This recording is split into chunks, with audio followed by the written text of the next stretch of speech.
Hey, welcome to Leadership Unleashed. I'm Daphne Walbridge, and in this podcast series, we're diving into quick, actionable strategies for leaders who want to learn on the go. So, as the new year begins, a lot of leaders find themselves balancing between the excitement of the fresh start of a new year and the challenges of sustaining momentum in their schools. So, in this episode, we're going to be talking about hitting the reset button and implementing some strategies to help you stay strong and focus on what is essential in your school community. You know, I love decluttering in January. It's like a fresh start. It's like getting rid of the old to let in the new. It's like releasing what no longer serves us and reinventing ourselves. It's like a breath of fresh air.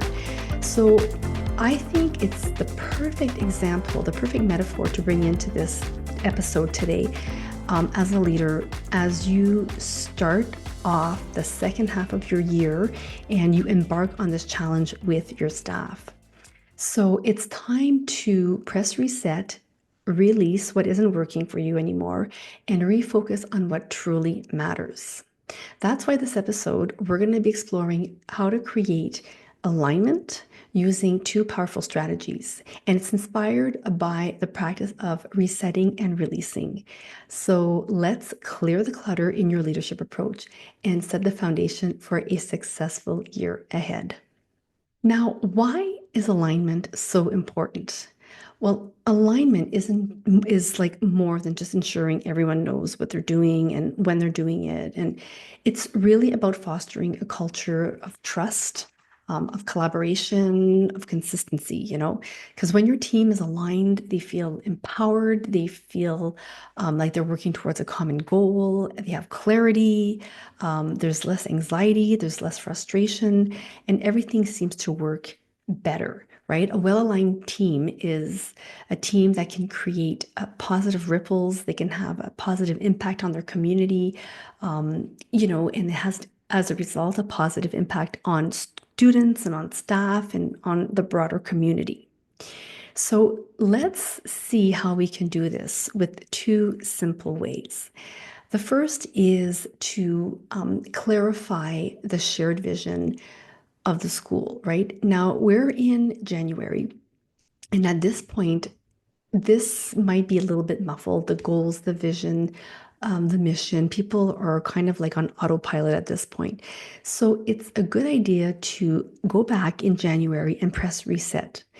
And the perfect time to do this is during a staff meeting. So, for example, you can have a staff meeting devoted to resetting and regrouping and asking your staff, okay, let's reconnect with our mission, our vision, our values, and see if we're still in alignment with this.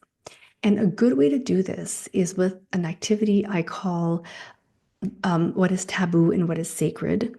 I can't really take credit for this because this is from Bob Sutton and Huggy Rao. These are the authors of the Friction Project and Scaling Up Excellence. They're two Stanford professors who do really, really great work in the world of leadership.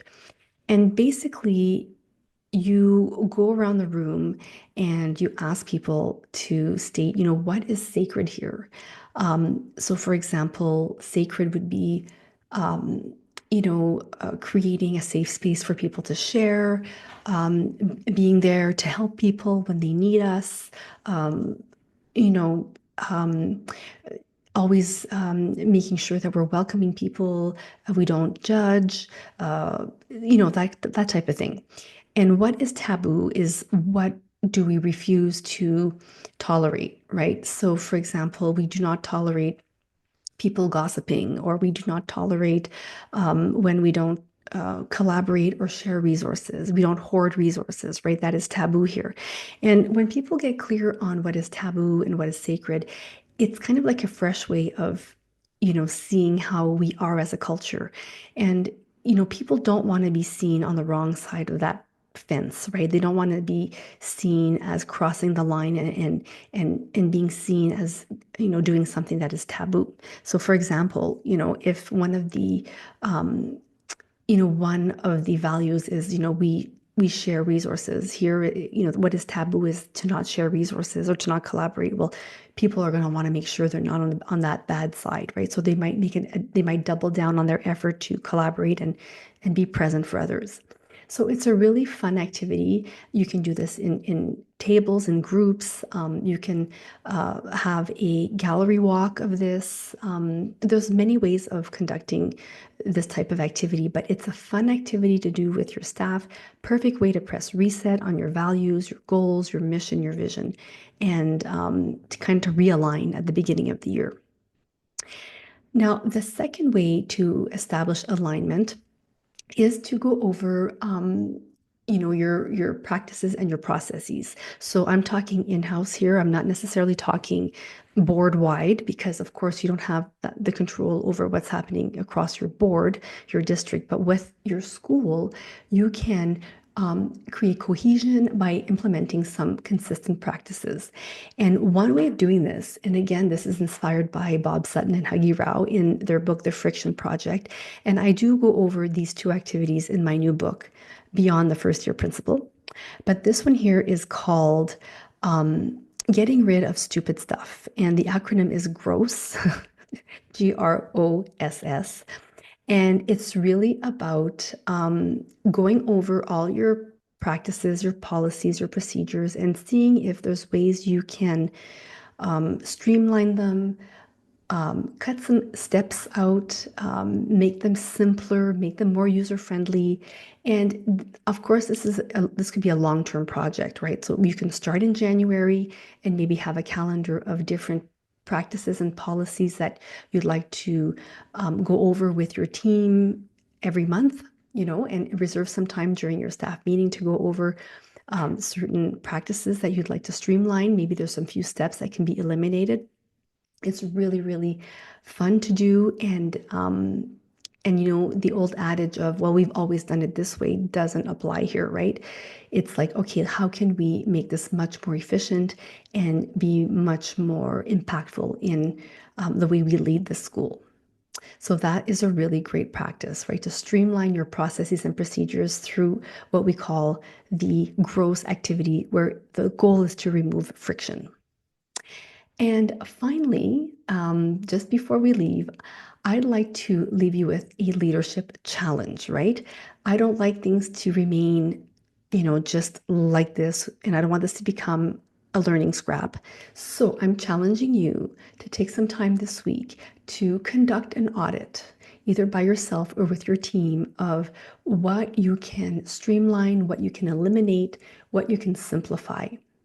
All right, you can add this to your calendar, invite some people to help you with this, and see how you feel after that, because a little effort now can yield great results in the end. So it's a great practice to get into. Don't let this become a learning scrap.